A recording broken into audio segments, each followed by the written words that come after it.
Je suis au club depuis un peu plus de 18 ans. J'ai joué à Soyo de nombreuses années. Il y a 3 ans, j'ai intégré le conseil d'administration. Et puis cette année, j'ai été élue présidente. Alors, l'objectif du club va être double. Il y a d'abord un objectif sportif. Pour nos U18, ça va être la montée en U19 nationale. Et puis pour notre équipe senior qui va évoluer en Régional 2, l'objectif est de monter en Régional 1. Ça, c'est sur le plan sportif. À côté de ça, on a un fort besoin de réorganisation, de repartir sur des bases saines pour l'ASJ Soyo. Cette transition a été forcément un petit peu compliquée, de par la cession de la société, mais aussi de tous les aléas cet été, puisqu'on a eu une rétrogradation en Régional 2 qui n'était pas forcément prévue, puisque nous pensions repartir en Régional 1. Mais voilà, ça va nous permettre de repartir sur des bases saines. On a vraiment l'intention de redorer les vraies valeurs de l'ASJ Soyo, et puis je pense que le sportif primera sur tout le reste. On vient de gagner notre premier match de Coupe de France 14-0. Je crois savoir qu'il y a des bénévoles qui ont été interviewés, des supporters. Le club n'est pas mort, le club est toujours vivant, l'association a toujours été là et l'association sera toujours là demain. Je vais m'y atteler avec l'ensemble des membres du conseil d'administration, mais aussi avec l'ensemble des bénévoles. Je vous invite et je t'invite à revenir au courant de la saison si tu veux nous voir, parce que le club est bien vivant. Je suis à Soyo depuis 1999, supporter d'abord, et après ça, Claude a voulu m'embaucher parce qu'il me connaissait déjà d'avant que j'étais entraîneur pour une autre équipe, qu'on n'avait pas besoin de diplôme.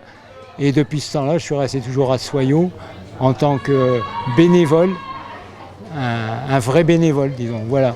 Le club est toujours là. On a envie de montrer sur le terrain que l'ASJ Soyo est toujours en vie et qu'on va remonter dans le championnat auquel on doit appartenir. Et on a envie de faire plaisir à tout le monde qui va venir nous voir, aux bénévoles qui nous aident vraiment beaucoup. Et donc voilà, on va se battre sur le terrain et tout donner. Mais je ne suis pas sûr qu'on reparte de zéro. Je pense qu'il y a une vraie affection pour ce club, pour de nombreux partenaires. Donc je ne pense pas qu'on va repartir de zéro. On va relancer, on va expliquer ce qui s'est passé, puis surtout ce que l'on veut faire. Et ça, avec la présidente, je crois que ça sera un rôle très très important. Et c'est vraiment là-dessus que l'on souhaite se positionner. Donc il faut convaincre les anciens partenaires de rester, de nous suivre, de s'engager peut-être sur 1 an, 2 ans, voire 3 ans, de manière à pouvoir construire ce club, et puis convaincre de nouveaux partenaires de venir, de rejoindre le projet et d'aider le club à remonter en R1, en D3, et puis on verra. Je suis au club depuis 1976-1977. J'ai été joueuse pendant 13 ans. Ensuite, j'ai donné naissance à ma fille qui a pris la relève pendant une dizaine d'années. Et depuis, je suis bénévole au club où j'aide beaucoup au niveau des familles d'accueil, au niveau des buvettes et puis tout ce qui est aux alentours du club. Au départ, j'ai trouvé très, très dur, ça m'a fait très mal au cœur de voir mon club sali comme il a été sali. Mais maintenant, nous allons tourner la page. Nous repartons effectivement en amateur et nous avons une très bonne équipe autour de la table qui travaille de façon à ce que ce club retrouve une certaine sincérité et qu'on soit respecté partout. Pas comme actuellement où on nous rejette un petit peu de tous les niveaux. La motivation, on ne l'a pas perdue. C'est un challenge qui a été proposé vu la descente de la D1 en R2. Les jeunes sont restés, voilà, des filles comme Torisson, comme Lousteau, comme Mangardu, comme Chaudet, toutes ces filles-là qui sont à la section ou qui sortent de pôle sont restées pour un nouveau challenge, remonter en R1 et puis après remonter en D3 si on peut le faire sur les deux années qui arrivent, ça sera vraiment parfait. Et puis il y a le challenge aussi Coupe de France qui va nous permettre de nous confronter à des équipes de haut niveau comme on a pu le faire en amical contre La Roche-sur-Yon et continuer leur progression vers le haut niveau pour ces filles-là.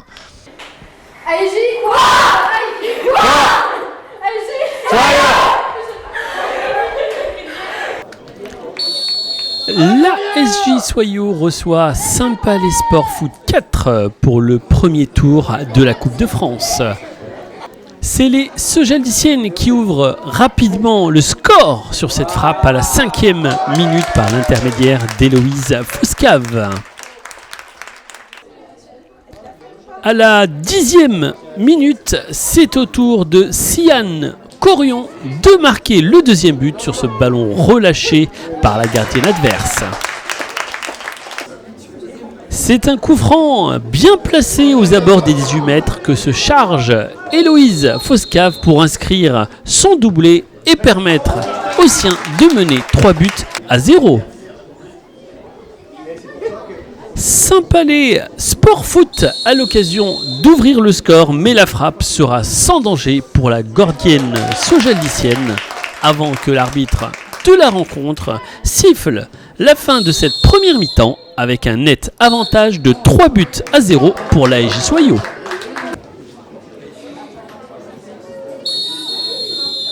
Les locaux donnent le coup d'envoi de cette seconde période et c'est à la 47e minute qu'Eva Taudière qui se présente seule pour marquer le 4e but de ce match. C'est sur corner que la gardienne rate sa sortie et permet à l'AEJ Soyaux de mener par 5-0. Sur cette action en profondeur, Héloïse Foscave marque le 6e but pour l'AEJ Soyaux. Ça s'enchaîne du côté du stade Léo Lagrange avec Eva Taudière qui y va de son but de cette magnifique reprise. C'est sur une contre-attaque que Talia Cressard enfonce le clou et marque le 8e but pour l'AEJ Soyaux. Le corner des Sojaldiciennes, bien suivi par Flavie Audouin pour le 9-0. À la 83e minute, c'est au tour d'Iman El Kejaou de partir seul et de marquer le 10e but. Sur cette passe en profondeur, c'est encore Eva Taudière pour le 11e but.